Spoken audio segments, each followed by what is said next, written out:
Righto, so we have everything set up nicely in Cursor now, and let's see how good all these rule files are.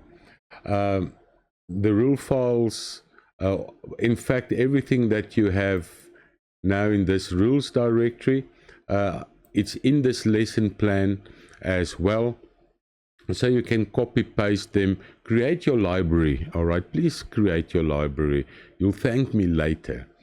All right, and then create a directory structure for you as we discussed. All right, so I haven't made that video just to, you know, say I have additional videos, so now we have 1,000 videos instead of 999.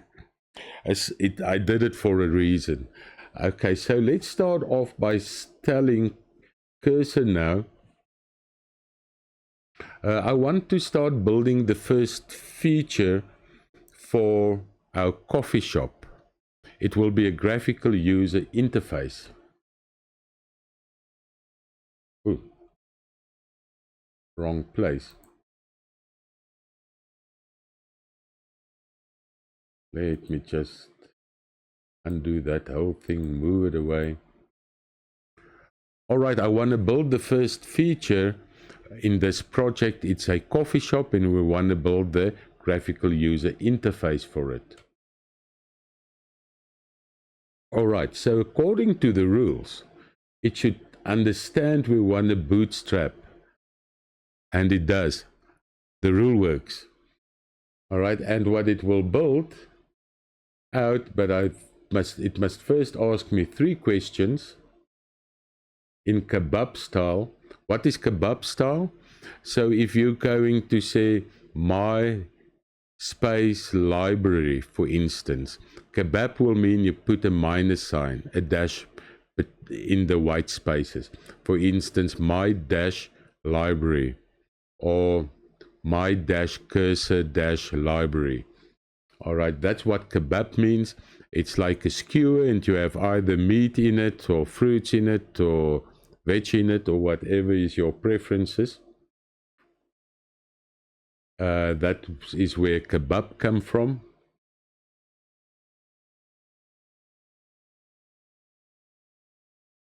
All right, so a coffee shop GUI is the first feature in a repo. Here's the questions.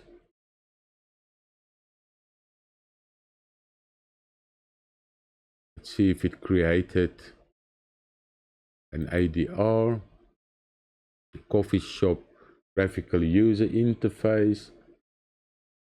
ADR. It created things. Review and edit if you want different scopes. All right, so it created something extremely basic for us. All right, so I'm not going to approve it as yet. I'm going to go into ask mode, and I'm going to tell it what I want and that it should go through the ADR and see what that we just discussed is structural changes and add it to this ADR first. Because once you say approved and it's not proposed anymore, it is set in stone. You want to make changes, then you can say amend ADR 0001, all right, and add the following to it, and it will then create a 0002, and it will say, you know, that 0001 and 0002 works together. So the first thing I'm going to use is a library for JavaScript that creates movement on the site. I suggest the most professional one you can. All right, so we did this before, and in fact I think we should build it into Cursor. If we didn't, you'll come up with GSAP. It did before as well. So instead of always saying that or because I keep on forgetting this GSAP name. All right. Build it in your rules, that will be your default. That is if you like GSAP. There are many others. I would say play around. I mean, you know what? Now that you don't have to do the graphical or the coding yourself, you actually do have time to experiment. You have time to play around a little bit, right? All right, so let's use GSAP. So the whole framework, everything we're going to use for this graphical user interface will include things like Tailwind. It will include TypeScript, Lucid. Also, we'll use React and Vite.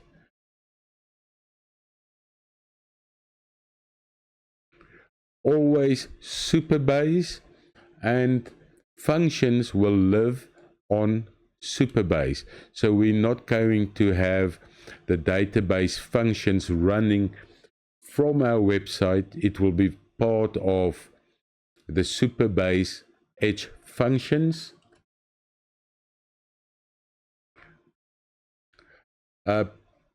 With all this data you have now, also suggest other things that I didn't thought about. Also suggest some middleware for us. There will be a shopping cart added to this later on with authentication of users, but also a backend for administrators. The middleware is the bounces, right? If you can't remember middleware, it is really a layer between your code and what the users see, and it acts like a bouncer and enhances, of course, security. So let's see what it comes up with.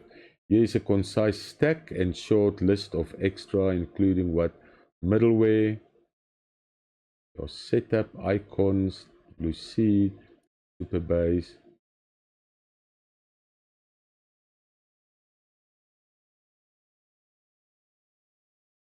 You will not run traditional Node Express middleware inside the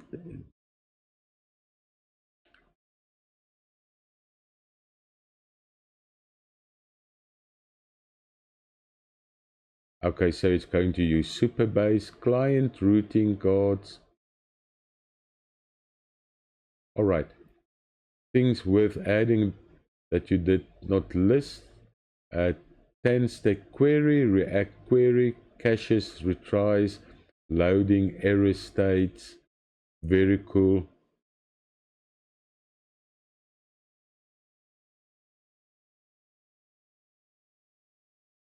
This ZooStand we're going to use a lot.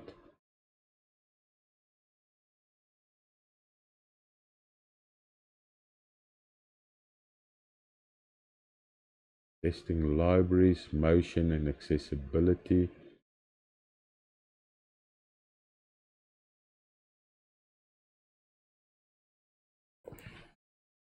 All right, this is great. I see you also want to already start adding the shopping cart, authentication and admin.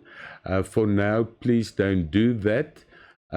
We first just want a nice website that we can start ranking on SEO. So also suggest some SEO related things, but don't worry about authentication at all right now. What do you suggest then?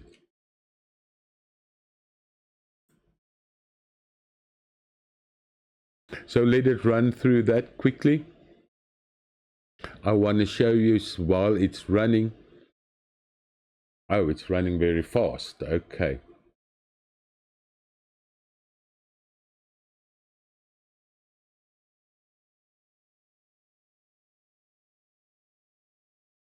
I'm going to move to agent view.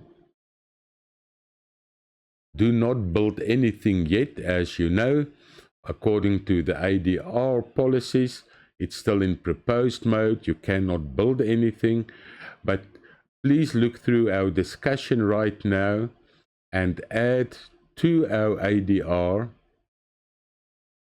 what is required in this ADR, and I will then afterwards look through it and decide on the status.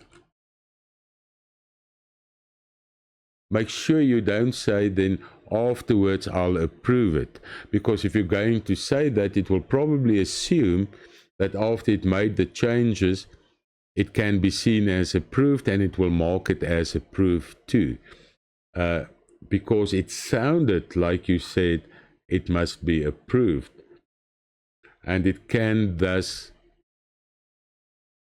assume approval, and it will start building out the site for you without any proper things. Let's see. Here's what changed in the ADR context. Decisions. All right, so it should have added, it did deliver a public marketing web client using React, TypeScript, Vue, Tailwind, Lucid, GSAP, Superbase, middleware and API boundaries. It's set up. It's a normal vibe coder don't have a clue about any of these things, right? And once you know this, you can program nearly as fast as a vibe coder that creates to-do lists and other small little things. But you can do it creating big, scalable websites. That's the difference between what we do and what a normal, basic little vibe coder can do. As discoverabilities, it even added a couple of SEO requirements. That's interesting that it actually put it in there, but I do like it because it's going to create the robot file, it's going to create your sitemap. It's things from tier 1, right? And it's now built in here